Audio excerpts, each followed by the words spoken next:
Hi everyone, today is June 17th around 9 o'clock in Rochester, New York. And today Charlie and I are going to show you a video of our garden instead of photos. So enjoy! So everyone, here right next to our composter we have our peonies. And those have really blossomed. Dad's been cutting those off, bringing those inside for us to enjoy. Right over here, we have our COVID berries we planted on 2020 during the pandemic. And all of this here, this thick group crop of them, are all our yellow berry bushes, which grew back thicker than they have ever been. The birds really enjoy this nesting site right here. We've always had multiple nests in here. They like hiding out in that corner, and the berries provide them with some nourishment. Charlie's playing already. And over here we have our red berry bushes. And let me see, these ones don't even have berries yet. Our yellow berry bushes do. You can see.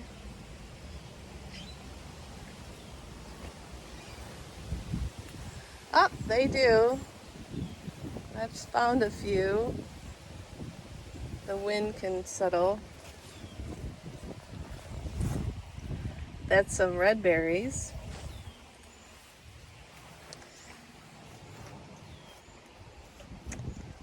And then we have here our blackberry bushes, which typically are the heaviest producers of berries that we've had. And last year I cut them back in the fall, and these ones haven't rebounded as quickly, but they're on their way. I'm really excited about this bush. For the longest time I saw nothing growing, so these are our COVID berries from 2020.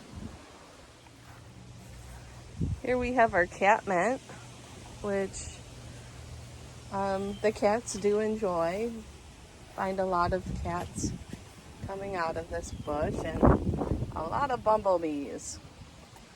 So it's a great pollinator to have in your yard to help promote the bee population. Right next to our hydrangeas and some random astilbes, which are coming back.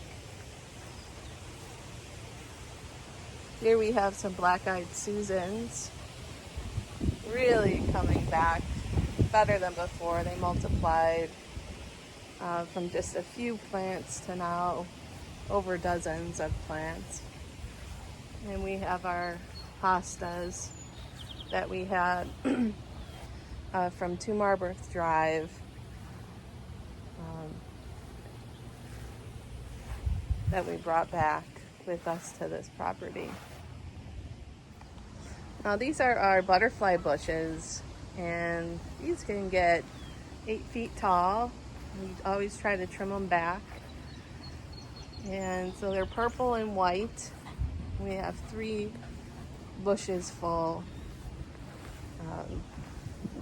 that we really enjoy. They do provide some shade and a lot of privacy along the screened-in porch from other neighbors. We have all of our ferns.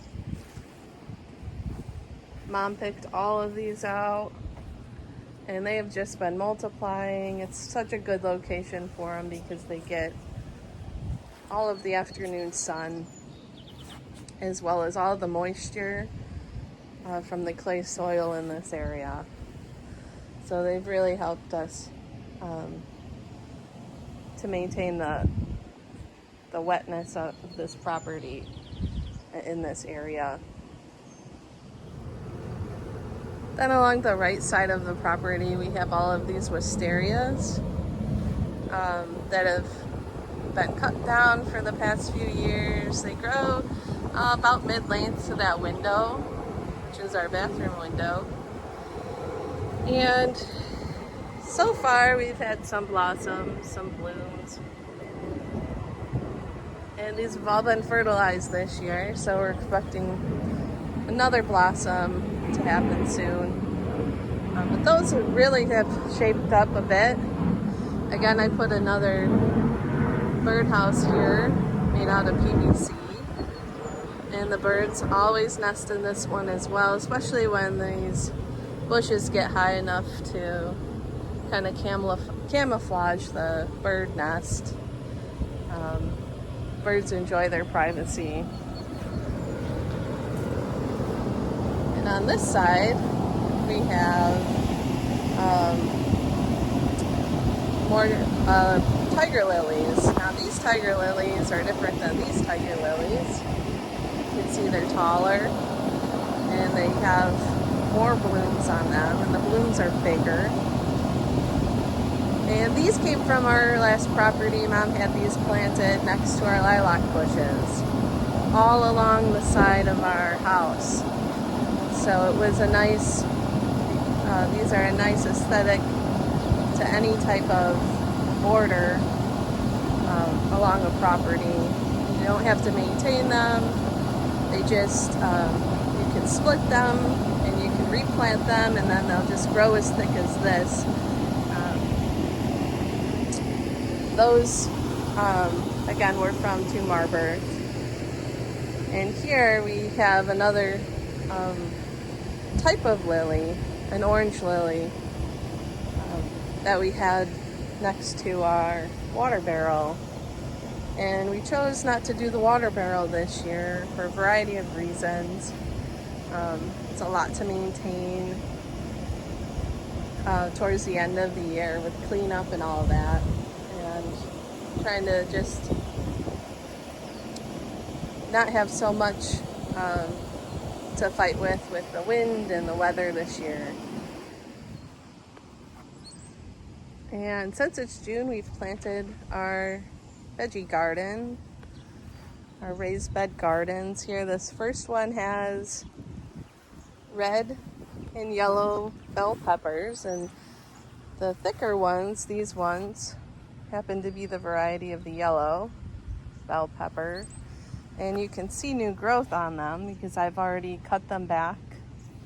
When I first planted them, I snipped off right above the first node that I felt was the most healthiest, so that these will now form two branches, which will produce twice as much as the average bell pepper if you didn't prune it back. And you have to prune it back right about now, or you won't be able to grow any peppers that are worth anything. You'll grow small peppers, but they'll stay green, or they will turn right about the end of August, and you can munch on it, but you can't really enjoy much more than a snack. So these smaller ones here, and I have to do some weeding. These are the red bell variety.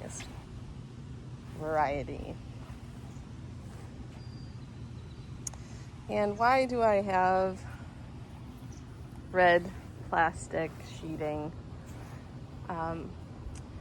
Well, there's been a lot of research to show that tomatoes love the color red, and so we typically have this sheeting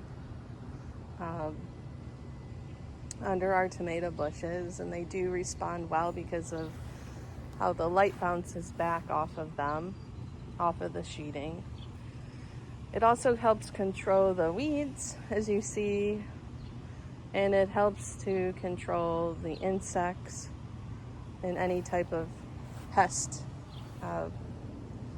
that likes to sit around the trees.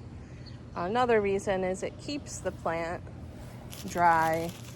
You notice the plants are not touching the soil, or the leaves of the plants are not touching the soil. So you don't want that.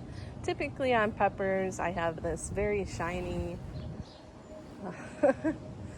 a shiny sheet, I don't think the neighbors like as much because it really is reflective, and you have to wear sunglasses to come out and check your peppers. But that specific one is more for the insects. This is to help control the moisture, the weeding, and again, keep the plants from touching any soil so that there's no diseases forming. Our second bin here is our strawberry patch here. We planted strawberries when we first moved in, and then there was an infestation of hornets, and they just loved burrowing underneath the soil. They might have been wasps, but we had to get rid of our strawberry patches, and these are ever-bearing, which we purchased off of QVC, and they sent us 20 berry bushes, or berries, plants, root plants, and only, I would say, 11 survived from the shipping, and now they've multiplied. So I built this thing with a hatch here. I can open this up, lift up, and go in there and grab my berries, but it's to help keep the birds from poking my berries and enjoying them before I get to them. So you see there's a few down here that the birds might get to if I don't pick those today. But it's nice. They grow through the chicken wire, and sometimes they do try to grow on the lawn, and we cut those back, trying to just maintain them in this box. And hi, Charlie. Charlie likes to inspect our garden. Our third box over here, we have a variety of new things this year, and it's most of that stuff you see on the right hand side, which is very bushy. All of that is weeds mixed in with carrot seeds. So when the weeds started coming up, I was pulling out carrot seeds, or carrot sprouts. So I had to wait till about now, and I'll have to go in, and now I can differentiate which is a carrot and which is a weed. We're right alongside here in our square foot garden. This row is our eggplant. It'll be traditional eggplants variety. In the middle row, we have zucchini, green zucchini, traditional green zucchini, and then on this row here, we have yellow squash. And these will get so big in the next few weeks. So big, and probably produce most of their crop before, I'd say, the end of August. The eggplant will take a little bit longer, and obviously the carrots will be the last thing we harvest from this bin. Over here is our herbs, and I took my time. I did, but I took my time, this is our winter time. I took my winter time out of this bin. We had an issue with the platform in the middle breaking this year, so I repaired that bin and took my winter time and split it into two for my herb bin. This will continue to grow and get incredibly big. We use this in our turkeys for Thanksgiving and a lot of our poultry for cooking. I wasn't patient enough this year, so I purchased my cilantro and parsley, which look the same, incredibly the same this year. So I put my parsley right here on this left side, and my cilantro here on the right. And that's just a good chunk of cilantro. I just want to have some right now. Here's my chocolate mint, variety of mint. Never been good, lucky enough to have the mint grow back every year. So we have our chocolate mint this year to make with some tea. And as you can see, it's forming a nice root. And obviously some basil. And basil is just like pepper plants. You have to pick off the heads of them for them to grow bushy and large. I've had these now, are green, Egyptian green onions for quite some time. This whole bin at one point was full of them. So I cut back and only kept about 20%. The wind, you can see Egyptian green onions are designed to fall over. Once you have a seed pod that's heavy, they will fall into the soil, typically like that. And then the seeds will fall into the soil and grow more green Egyptian onions. The wind was not so kind, so I have to come out here and cut those back. Those will grow back upright, but the wind kind of blew those over. And they're still good. I have to figure out what I'm gonna do with those. And also in our herb garden, I threw in some radishes this year, and you can see they're ready to be eaten and harvested. So radishes grow really quickly. They're good to add to your salads. They're good to eat on the side, and we enjoy those. So that's our herb bin in our veggie garden.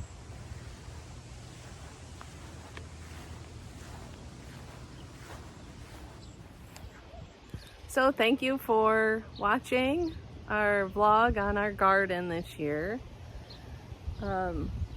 Didn't water it yet, so Charlie really loves when there's when I take the hose out and get him all wet, or he'll go and lick the plants for the water.